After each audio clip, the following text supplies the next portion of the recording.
March 3, 1945. A road east of the Ruhr River, 20 miles from the Rhine. A German Volksgrenadier squad is dug in behind a low stone wall on a wooded hillside overlooking a curve in the road. They have an MG-42 with a clear line of fire, 200 m of open ground, and a column of American infantry walking straight toward them. The squad leader waits. He has done this before. On the Eastern Front, against the Russians, an ambush like this bought 30 seconds of chaos. 30 seconds in which the enemy scattered, crawled, froze. 30 seconds in which the machine gun did its work. He lets the first Americans round the curve. Then the second group. He waits until a dozen men are in the open. Then he gives the signal. The MG-42 rips the air apart. 2 Americans drop immediately. The rest hit the ground. And then something happens that the squad leader has seen before, but still cannot believe. There is no pause, no silence, no scramble for cover that lasts more than a heartbeat. Within 2 seconds, rifle fire comes back. Not one rifle, not two. Every man still alive in that column is shooting. The rate of fire is so fast it sounds like automatic weapons, but it is not. It is 8 men pulling triggers as fast as their fingers can move, and every one of them is aiming. The stone wall chips and cracks. The MG-42 gunner ducks. When he comes back up, a heavier weapon has joined the American fire, a deep, rhythmic hammering that keeps his loader's face in the dirt. The squad leader shouts for the flanking team to move. Before they cover 10 m, something worse arrives. A sound he knows too well, the whistle of incoming artillery. Not one shell, not a ranging shot.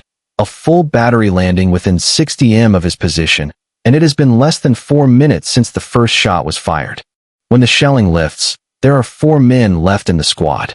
The Americans are already flanking from the right. The ambush is over.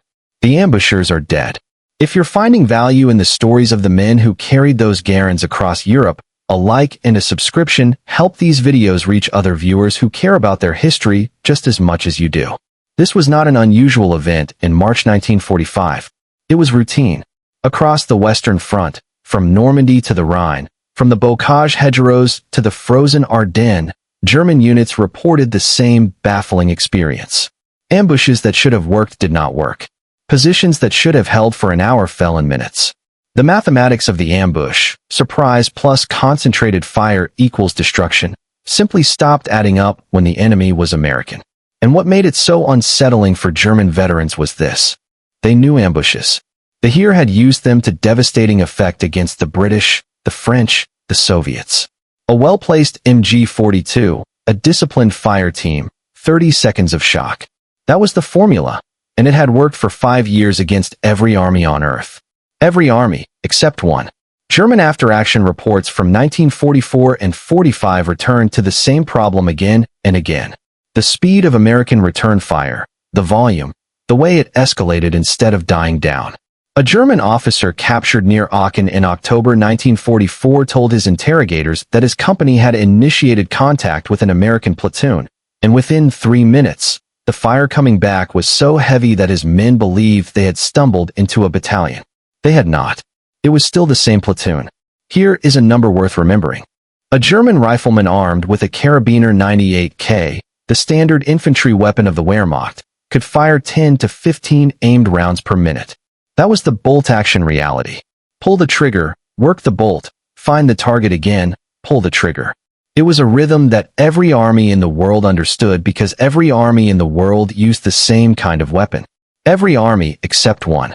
The American rifleman carried a weapon that changed the arithmetic of the first 3 seconds of every firefight.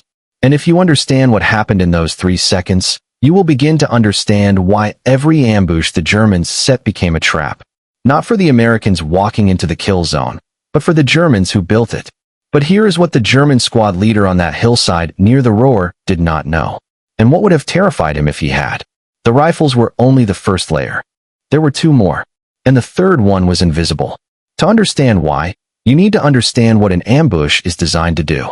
Not to the body, but to the mind. An ambush is a bet on human reaction time. The ambusher fires first. The target flinches. In that flinch, 1 second, sometimes 2, the target's brain is doing something very specific. It is trying to figure out where the fire is coming from.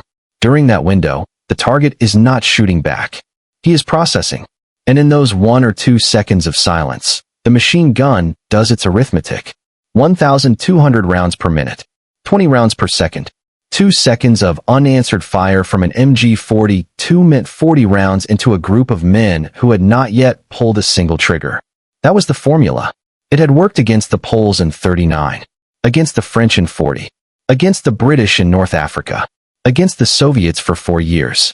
Every one of those armies carried bolt-action rifles. The Lee-Enfield, the Mosin-Nagant, the Lebel, the Berthier. And every one of those armies, when ambushed, produced the same response. A pause. Then slow, deliberate return fire as men worked their bolts, found targets, and tried to build volume shot by shot. The German infantry had been trained to exploit that pause. It was doctrine. The MG-42 created the opening. The riflemen, with their carabiner 98 Burmese shots, maneuvered during it. By the time the enemy organized a response, the Germans had either destroyed them or withdrawn. Clean, fast, predictable. Then they met the Americans. Pay attention to the next number, because it changes everything that follows. A trained American rifleman with an M1 Garand could put 40 to 50 aimed rounds down range in 60 seconds. Not sprayed, not wild, aimed, shoulder to cheek, sight picture squeeze. The rifle did the rest. The gas system cycled the action, ejected the spent case, chambered the next round, and reset the trigger. The shooter's hands never left the weapon. His eye never left the target. Now multiply that by 8. A 12-man American squad, minus the bar man and his assistant, minus the squad leader, put 8 Garand riflemen on the line. 8 men, each firing 40 aimed rounds per minute. That is 320 rounds per minute of aimed semi-automatic rifle fire before the automatic weapon even opens up. A German squad that ambushes that formation expected 2 seconds of silence. What it got was a wall of return fire so fast and so dense that captured German soldiers consistently made the same mistake in interrogation. They reported being ambushed by a force 2 to 3 times the size of the unit they had actually engaged. They were not lying. They were doing math, counting the volume of incoming fire and dividing by what a bolt-action rifle could produce. The answer told them they were facing a company. They were facing a platoon. Think about what that means for the ambusher. You have built your position carefully. You have chosen your kill zone. You have waited. You have fired first. And within 2 seconds, the volume of fire coming back at you is greater than the volume you are putting out. Your MG-42 fires 1,200 rounds per minute, but it is one weapon on a fixed arc with a 2-man crew that cannot move without dying. The 8 riflemen in the kill zone below you are spread across 50 m, each one firing independently, each one aiming at your muzzle flash. You are now the one being suppressed. That is what the M1 Garand did to the mathematics of the ambush. It did not eliminate the advantage of surprise. It compressed it. The window of unanswered fire shrank from seconds to a heartbeat. And in that compression, something fundamental broke. Here is how a sergeant in the 2nd Infantry Division described it during the fighting near Hill 192 in July 1944. His squad walked into a German position dug into a hedgerow. 2 MG-42s and a dozen riflemen. Perfect concealment. Textbook ambush. The first burst killed his point man. The squad hit the dirt. And then, he said, every Garand in the squad opened up simultaneously without an order, without a signal. Just instinct and training and a trigger that did not require a hand to leave the stock.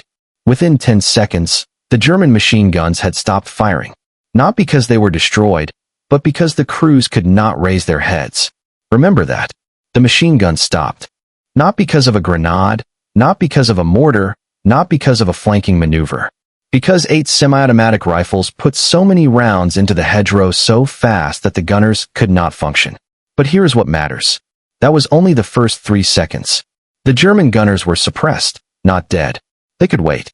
They could reposition. They could resume fire when the Americans reloaded or moved. On the Eastern Front, that is exactly what happened. The initial exchange bought time, and then the ambush resumed its rhythm. Against the Americans, it did not resume. Because something else was already happening in those seconds. Something the German squad could hear, but not see. A heavier weapon, deeper in the American formation, had begun to fire. And the riflemen, still shooting, had begun to move. The Garand compressed the window. But it was what happened inside that compressed window that turned the ambush into a trap. That heavier weapon was the Browning automatic rifle, the BAR. And the way Americans used it in those first seconds after contact is the reason the ambush did not just stall. It collapsed. Picture the squad that walked into the hedgerow ambush near Hill 192. The Garens have opened up. The German machine gun crews are suppressed, heads down, unable to aim. But suppression is temporary. The moment the rifle fire slackens, a reload, a shift, a flinch, the MG42 comes back up. That is how it worked against everyone else. Against the Americans, the fire did not slacken. Because while 8 Garens hammered the hedgerow, the BAR man, already prone, already aiming, began laying bursts directly into the positions the muzzle flashes had revealed. 20 rounds of 30 caliber automatic fire, reload, 20 more. His job was not to kill. His job was to keep the German gunners in the dirt for the next 30 seconds. And 30 seconds was all the riflemen needed, because they were already moving. This is where the American squad did something that no other army squad was built to do. The moment the BAR locked the enemy's heads down, the riflemen split. One fire team kept shooting, Garens cracking, fast, aimed, relentless. The other fire team moved. Not backward, not to cover, forward and to the flank, still firing as they moved. And because every man carried a semi-automatic rifle, even the moving team maintained suppressive fire while closing the distance. The Germans had a word for what this felt like on the receiving end.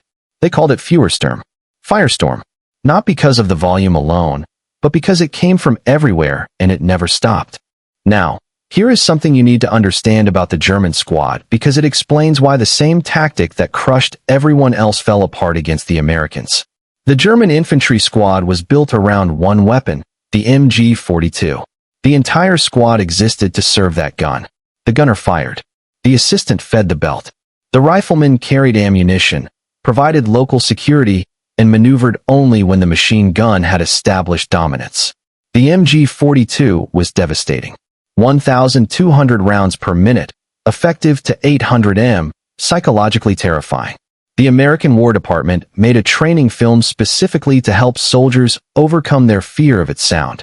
But the system had a flaw that the Germans never had to confront until they fought the Americans. The MG42 was a single point of failure. Kill the gunner, and the squad lost 80% of its firepower in 1 second. The assistant could take over if he was alive, if the gun was not damaged, if he could find the belt. The riflemen around him carried carabiner 98 KS, 10 rounds per minute. They could not compensate for the silence of the machine gun.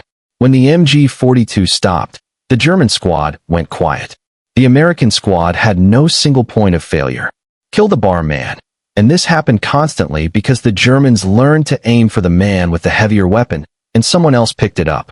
Every man in the squad had trained on the BAR at a basic level. But more importantly, even without the BAR, 8 Garens still produced 320 aimed rounds per minute. The squad did not go quiet. It could not go quiet. There was no switch to turn off. By late June 1944, the bocage had taught the Americans a brutal lesson about close-range ambush combat. The hedgerows were a defender's paradise. Every field a fortress. Every gap a kill zone. Every sunken lane a coffin. In the first weeks after D-Day, American squads walked into German ambushes and paid in blood. But what happened next is the part of the story that the Germans did not expect. The Americans learned fast. Faster than any army the Wehrmacht had faced. Within weeks, after-action reports from the front were reshaping squad tactics in real time. A platoon leader in the 79th Infantry Division wrote, "I recommend 2 BAR teams and an additional Tommy gun to a squad for hedgerow fighting." A company commander in the 12th Infantry Regiment reported, "Heavy automatic fire, especially from BARs, is the best way to flush out hedgerows." Unit after unit began acquiring extra BARs, scrounging them from supply depots, pulling them off casualties, requesting them through any channel available. By mid-July, squads that were doctrinally issued 1 BAR were fighting with 2, sometimes 3. This was not ordered from above. It came from the bottom. Sergeants and corporals who had survived 3 weeks of hedgerow fighting figured out what worked and demanded more of it. And the American supply system, which is a story in itself, delivered. Think about what this meant for the German ambush team watching an American squad approach through a gap in the hedgerow. They were not facing a formation built around one machine gun the way their own squad was built. They were facing a formation where every single man carried a weapon that could suppress, and 2 or 3 men carried weapons that could dominate. There was no key target to hit. No single silence to create. The fire was distributed, redundant, and self-sustaining. But even this, the garand, the bar, the fire and maneuver reflex, was not the thing that turned ambushes into death traps. It was the thing that bought time for the thing that did. Because while the rifleman shot and the barman hammered and the fire team flanked, someone else in that squad was doing something the German squad leader could not see and would not hear until it was too late.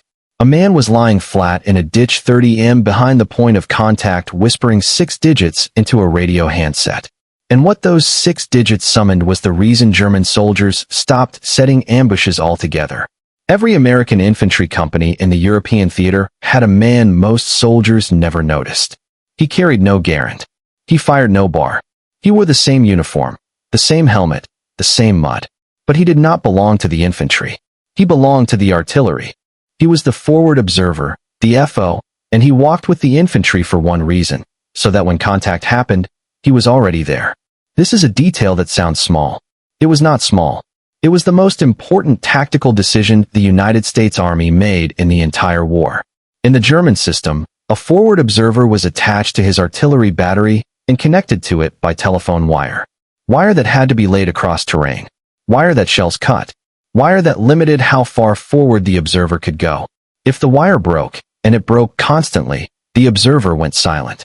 If the observer needed to move with the infantry, he had to reel out more wire or abandon his connection entirely. German batteries could not fire quickly in response to unexpected contact, because the total time from the observer spotting a target to shells landing was 12 to 15 minutes. 12 minutes. In a firefight, 12 minutes is a lifetime. Most ambushes were over in 3. The American system was built on a different principle entirely. The FO carried a radio. He moved with the infantry platoon as if he were one of them. When the squad walked into that ambush near the hedgerow, the FO was 30 m behind the point of contact. Close enough to see the muzzle flashes. Close enough to hear the bar open up. Close enough to read the terrain. And while the rifleman fought, he did his job. He keyed the handset and spoke to a place the German squad leader did not know existed. The Fire Direction Center, the FDC, sat in a tent or a half-track several kilometers behind the front line. Inside it, officers with maps, protractors, and pre-computed firing tables waited for exactly this call. The FO did not need to calculate ranges or angles. He did not need to know which battery was available.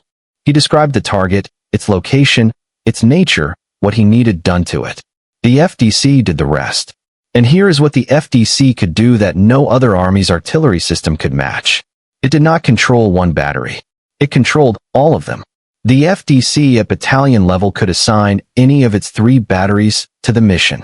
If the target was important enough, the battalion FDC contacted the division FDC, and within minutes, guns from across the entire division were converging on a single grid coordinate.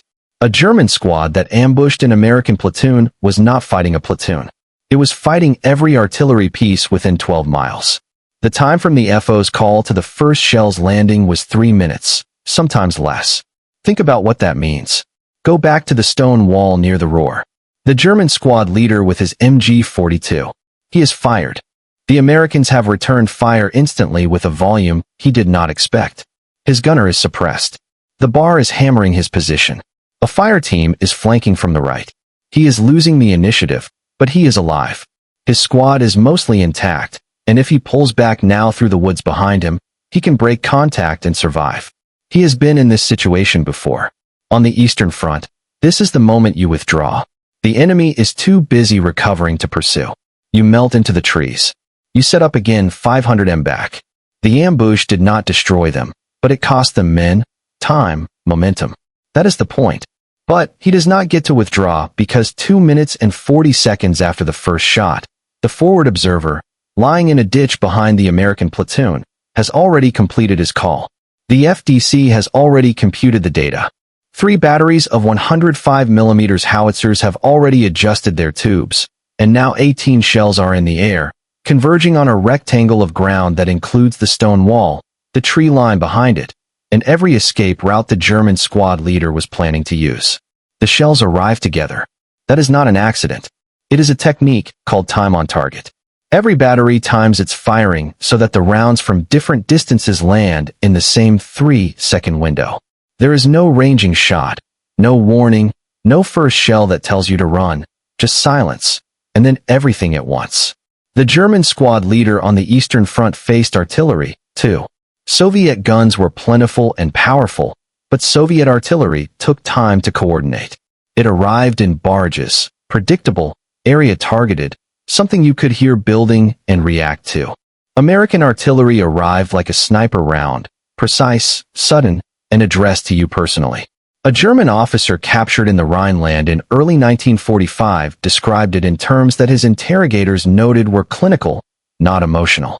He said that his unit had learned to calculate a simple equation before initiating any engagement with American infantry. The equation was, can we inflict enough damage in 3 minutes to justify what will arrive in minute 4? And increasingly, he said, the answer was no. That equation, 3 minutes, is the reason German ambushes died. Not because the ambushers could not inflict casualties in the opening seconds. They could. Not because American infantry was invulnerable. It was not. But because the cost of staying in position long enough to exploit the ambush was annihilation. The artillery made every ambush a suicide mission. And yet, there was one place where none of this worked. A place where the Garens, the bars, and the radios all failed. Where American infantry walked into ambush after ambush and could not turn a single one of them around. A place so terrible that the men who survived it could not speak about it for decades. It was a forest. And what happened there proves everything. November 16, 1944. The Hürtgen Forest, Western Germany. A dense black tangle of fir trees stretching 50 square miles along the Belgian-German border. Colonel Charles Buck Lanham, commanding the 22nd Infantry Regiment of the 4th Infantry Division, stood at the edge of the tree line and watched his riflemen wade across the shallow Roth Valley Creek and disappear into the forest. Lanham was not a man who frightened easily. A poet before the war, sharp-tongued and aggressive to the point that his own officers called him brilliant but crazy as hell. He had led the 22nd from Utah Beach through the hedgerows and across France. He had seen what his regiment could do in open country. The Garens, the bars, the radios, the artillery that arrived in minutes. He trusted the system. He told his platoon leaders before they went in, as officers, I expect you to lead your men. If you survive your first battle, I will promote you. Good luck. Within 3 days, all 3 of his battalion commanders were dead or wounded. What happened to the 22nd Infantry Regiment over the next 18 days is the single most important piece of evidence in this story. Not because it shows the American system succeeding, but because it shows what happened when the system was taken away. Remember the 3 layers. The Garand, which compressed the ambush window. The bar and fire and maneuver, which turned suppression into flanking. The forward observer and the FDC, which brought division artillery onto an ambush position in 3 minutes. The Hürtgen Forest killed all 3. The trees were so dense and so tall that visibility dropped to 15 or 20 m. A rifleman with a Garand could not see the muzzle flash that told him where to aim. The semi-automatic advantage, speed of aimed fire, means nothing when there is no target to aim at. Germans dug into bunkers and fighting positions behind root systems were invisible at 10 paces. When they opened fire, the Americans heard the sound, felt the impact, but could not locate the source. The Garand was still fast. It was firing into darkness. The forest was so thick that squads could not split into fire teams. There was no room to flank. There were no gaps to move through. The bar man could suppress a position he could not see, pouring rounds into the trees in the general direction of the enemy. But the rifleman behind him had nowhere to go. The fire and maneuver tactic that broke ambushes in the hedgerows, in the fields, in the towns, that tactic required space. The Hürtgen Forest had no space. Men advanced in single file along narrow forest trails and died in single file when the machine gun at the end of the trail opened up. And then there was the artillery. In open terrain, American artillery was the executioner. In the Hürtgen Forest, it became the enemy. When a 105 mm shell strikes open ground, The blast and fragments radiate outward and upward. A soldier lying prone 50 m away has a reasonable chance of survival. When the same shell strikes a fir tree 80 feet above the ground, it detonates in the canopy. The fragments and splinters, steel and wood together, rain straight down. A soldier lying prone is now the most exposed man on the battlefield. He is lying face up under a shotgun blast that covers everything below. The Germans understood this. They had been fighting in forests for 5 years. They dug deep, roofed bunkers, covered trenches, positions under root systems that deflected the downward spray. The Americans, advancing through unfamiliar terrain, had no time to dig. They were caught in the open under their own tree bursts and the enemy's. Ernest Hemingway, who was with Lanham's regiment as a correspondent, called the Hurtgen Passchendaele with tree bursts. He was not exaggerating. The forward observer was still there, still carrying his radio, still willing to call fire. But he could not see. The canopy blocked observation. He could hear the German guns, but could not pinpoint them. And when he did call fire, the shells that were supposed to save his infantry exploded in the treetops above them. Battalions reported that their own artillery was causing casualties. The weapon that had turned every ambush in open country into a death trap for the Germans was now killing Americans. This is what the Hurtgen Forest did to the 22nd Infantry Regiment. In 18 days, the regiment suffered 2,800 casualties, 86% of its normal strength. After 1 week, rifle companies were at 50%. By the end, each company had suffered nearly 140% casualties, meaning every position had been filled, emptied by death or wounds, and filled again. 1 soldier fell for every 2 yards of ground gained. The regiment averaged 300 yards per day. And now step back and ask yourself, why? Why did the same regiment that had torn through German ambushes in the Bocage, that had broken the Siegfried Line, that had crossed France with an aura of unstoppable firepower, why did it bleed to death in the Hurtgen? The answer is the answer to the entire video. Because in the Hurtgen, the terrain removed the 3 things that made American infantry lethal when ambushed: visibility for the ground, space for fire and maneuver, and observation for the artillery. Take those 3 away, and the American squad was a group of brave men with good weapons and no way to use them. The Germans did not need better tactics. They needed the right forest. But the Americans came out of the Hurtgen. The survivors carried lessons written in the blood of friends they had buried under fir trees. And what those lessons produced in the final 4 months of the war was something the Wehrmacht had never seen. The men who walked out of the Hurtgen forest were not the same men who had walked in. Something had been stripped away. Not just friends, not just confidence, but an assumption. The assumption that the system would always save them. That the Garens and the bars and the radio to the FDC would always be enough.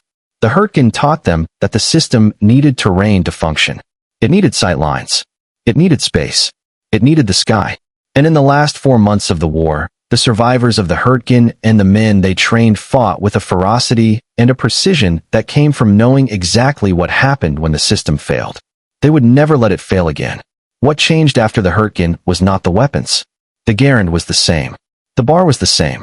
The FDC was the same. What changed was the speed at which the 3 layers fused into a single reflex.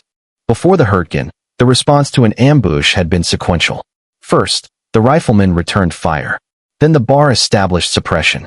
Then the FO called artillery. 3 layers, 3 steps, 3 decisions. Each one took seconds, and each second cost lives. After the Hurtgen, the survivors compressed those 3 steps into 1. The riflemen did not wait for the bar to establish suppression before moving. The FO did not wait for the squad to win the small arms fight before calling fire. Everything happened simultaneously. The Garens cracking, the bar hammering, the radio transmitting in the same 3 seconds after the first German round was fired. It was not a tactic anymore. It was a reflex, as automatic as flinching from a flame. And the Germans noticed. February 23, 1945. The Ninth Army crossed the Rohr River under one of the heaviest artillery preparations of the war and pushed into the Rhineland, flat open farmland stretching east toward the Rhine. This was terrain that gave the American system everything it needed: visibility, space to maneuver, clear sky for the artillery observers. And for the German units defending the Rhineland, many of them Volksgrenadier divisions rebuilt from the shattered remnants of units destroyed in the Ardennes. It was the worst possible ground on which to fight the Americans. They tried anyway.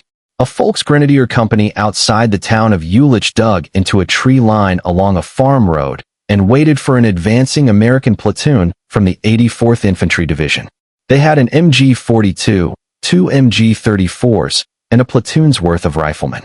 It was a textbook ambush, concealed positions, interlocking fields of fire, a kill zone 80 m wide. The MG-42 opened fire at 150 m. 2 Americans fell. What happened next took less than 90 seconds. The platoon's Garand returned fire immediately, not at the machine gun, but across the entire tree line, saturating every position they could see and several they could not. 2 bar men firing from the hip as they moved to the flanks began working the edges of the German position. And the forward observer, who had hit the ground with everyone else, was already on the radio. He did not need to estimate the range. He had been watching the tree line for the last 400 m and had already calculated the grid coordinate in his head. He transmitted it before the MG-42 fired its second burst. 2 minutes and 20 seconds after the first shot, 18 rounds of 105 mm high explosive landed in and behind the tree line. The German MG-42 went silent. Not suppressed this time, but destroyed. The flanking bar teams reached the edges of the position and poured fire into the survivors from 2 directions. The American riflemen advanced through the kill zone they had been caught in 90 seconds earlier. The Volksgrenadier Company, which had expected to hold the road for an hour, ceased to exist in under 3 minutes. This was not heroism. It was engineering. Every piece of the response had been practiced, repeated, refined, and drilled until it required no thought. The riflemen did not need orders to return fire. The bar men did not need orders to flank. The FO did not need orders to call artillery. Each man executed as part of the reflex the instant the ambush was triggered, the way a nerve sends a signal before the brain has time to process pain. And here is the detail that reveals just how deeply this reflex had been embedded. After the action outside Jülich, the platoon sergeant filed a report that was exactly 3 sentences long. He described the contact, the response, and the result. He did not mention the ambush as unusual. He did not describe the artillery as remarkable. He noted it the way a mechanic notes an oil change. It was routine. For the Germans, it was anything but. Captured Volksgrenadier officers in the Rhineland told interrogators a version of the same story, unit after unit. They had set ambushes according to doctrine. The ambushes had been well positioned. The fields of fire had been correct. And within minutes, always minutes, the positions had been obliterated by a combination of small arms fire and artillery that no German infantry unit could replicate or withstand. One officer, a major from a Volksgrenadier division captured near Krefeld in early March, told his interrogators something that cuts to the heart of this entire story. He said that by February, his standing order to all platoon leaders was simple. Do not initiate contact with American infantry unless you can destroy them in 60 seconds and withdraw before the second minute. If you cannot guarantee both conditions, do not fire. Do not fire. The ambush, the oldest infantry tactic in the history of warfare, had become too dangerous to attempt. Not because the Americans were lucky, not because the Germans were weak, but because the price of the 4th minute was extinction. And yet the full weight of what the Americans had built does not land until you see one final thing. The moment all 3 layers came together. Not in 90 seconds, but across 5 days. Against an enemy that refused to stop coming. To see all 3 layers tested to their absolute limit. Pushed past the point where any reasonable calculation said they should have broken, you need to go back 7 months before the Rhineland. Back to August 1944. Back to a hilltop in Normandy that most people have never heard of. Hill 314, east of the town of Mortagne. August 7th. The American breakout from Normandy had ripped open the German front. Patton's Third Army was pouring through the gap, racing south and east across France. And if nothing stopped it, the entire German position in Normandy would collapse. Hitler's response was Operation Luttich, a massed armored counterattack aimed at cutting through to the coast at Avranches and severing the American supply line. For panzer divisions, the 17th SS Panzer Grenadier Division, and supporting infantry, everything the Wehrmacht could scrape together, launched westward into the American flank on the morning of August 7th. Directly in their path sat the 30th Infantry Division. And on Hill 314, a rocky height that commanded every road the German armor needed, sat the 2nd Battalion of the 120th Infantry Regiment. Roughly 700 men on a hilltop. Below them, an entire German corps. By noon on August 7th, the Germans had surrounded the hill. The battalion was cut off. No supply, no reinforcement, no evacuation of wounded. German panzer grenadiers pushed up the slopes from 3 directions. Mortar fire pounded the American foxholes. 88mm guns fired directly into the positions. Every attempt to relieve the battalion from outside was thrown back. And yet Hill 314 held. For 5 days it held. The men on the hill searched the bodies of their dead for ammunition and food. They rationed water to sips. They bandaged wounds with strips torn from uniforms. Rifle companies that had started with men shrank to 40, then 30. Officers were killed and sergeants took command. Sergeants were killed and corporals took command. But one man on that hill mattered more than any other. His name was Lieutenant Robert Weiss, forward observer, 230th Field Artillery Battalion. And for 5 days, Robert Weiss did not sleep. He did not eat. He lay in a shallow hole near the crest of Hill 314 with a radio handset pressed to his ear and a map spread in the dirt in front of him. And he called fire. Every time the Germans massed for an assault, Weiss saw them forming up in the fields and tree lines below. He transmitted the coordinates. And within minutes, 105mm shells were landing among the assembling troops. When 1 battalion of artillery was not enough, Weiss requested more. The FDC gave him the other 2 battalions in the division. When those were not enough, he got the division's 155mm guns. At one point, every artillery piece within range of Hill 314, guns from neighboring divisions, corps-level batteries, anything the FDCs could coordinate, was firing on Weiss's coordinates. The Germans kept coming and the artillery kept killing them. On the 2nd day, German infantry pushed so close to the American perimeter that the foxholes on the eastern slope were in hand grenade range.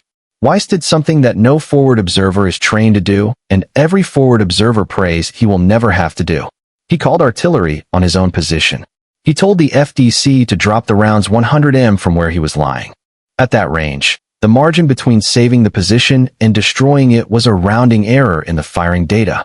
The shells landed where he asked them to. The German assault broke apart 50m from the perimeter. For 5 days this was the rhythm. German attack, American rifles and bars holding the perimeter, Weiss on the radio, artillery shattering every concentration before it could overwhelm the thinning line. When the 30th Division finally broke through and relieved the battalion on August 12th, the slopes of Hill 314 were carpeted with German dead. General Fritz Bayerlein, commanding the Panzerlehr Division, one of the finest armored formations Germany had, was captured 2 years later and interrogated about wartime. He estimated that Panzerlehr lost 50% of its attacking force. American estimates were higher. Bayerlein did not blame his men.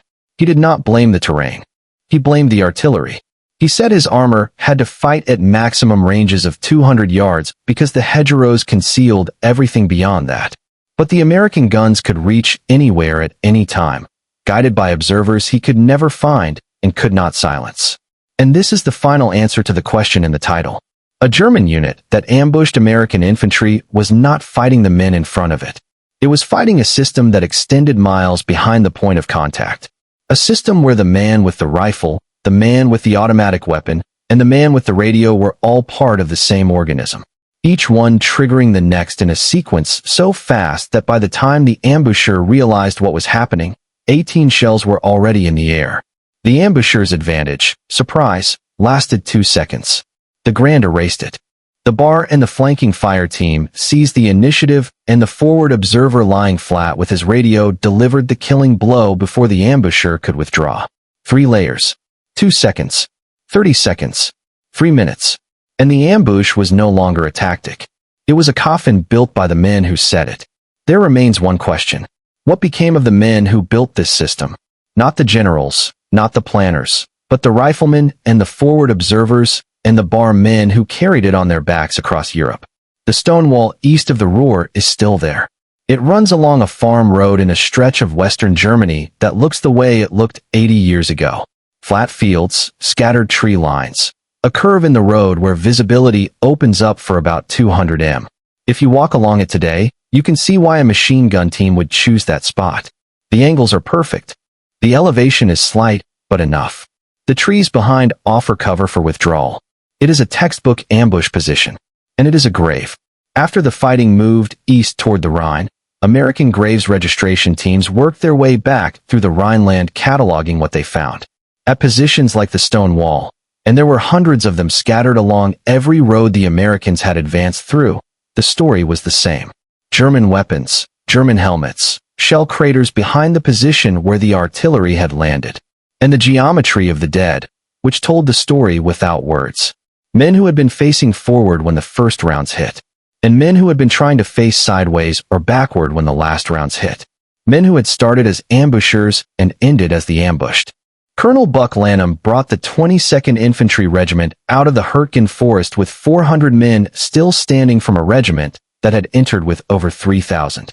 He led those men and the replacements who filled the gaps across the Rhine and into the heart of Germany. He survived the war. He went home and he wrote. He had always been a writer. Before the war, he had written infantry manuals that caught the eye of General Marshall. After the war, he wrote about what he had seen, though never as much as his friend Hemingway wanted him to. Some things, Lanham said, did not fit into sentences. Lieutenant Robert Weiss, the forward observer who spent 5 sleepless days on Hill 314 calling artillery onto his own position to keep the Germans from overrunning 700 men, survived more than 10. The radio that he carried, the same model of radio that every forward observer in every infantry company carried, weighed 35 pounds. The firing data that the FDC computed for his calls traveled through that radio at the speed of sound. The shells that the data produced traveled at 1,500 feet per second.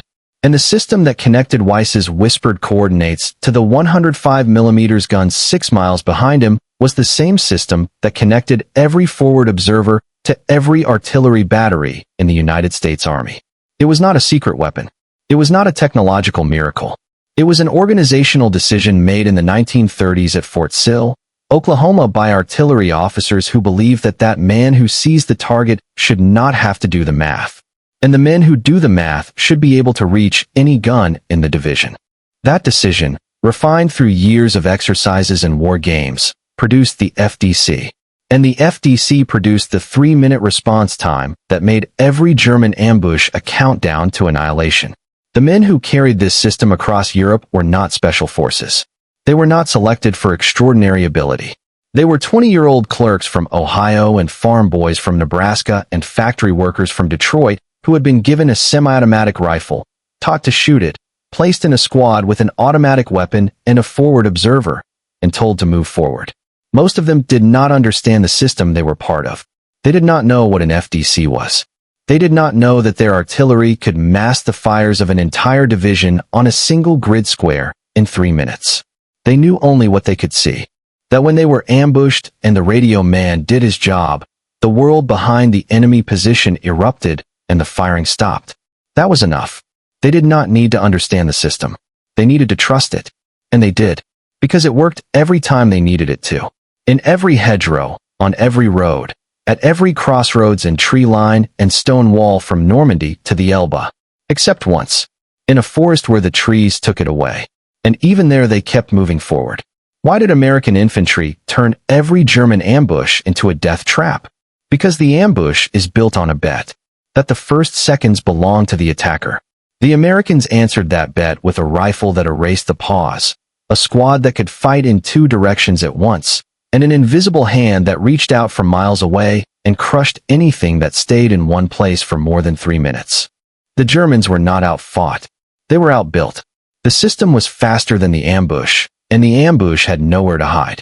Every man who carried a Garand across Europe was part of that system. Most of them never knew it. All of them made it work. Thank you for watching this one through to the end. 64 minutes is a commitment. And the fact that you stayed tells me you care about these stories the way they deserve to be cared about.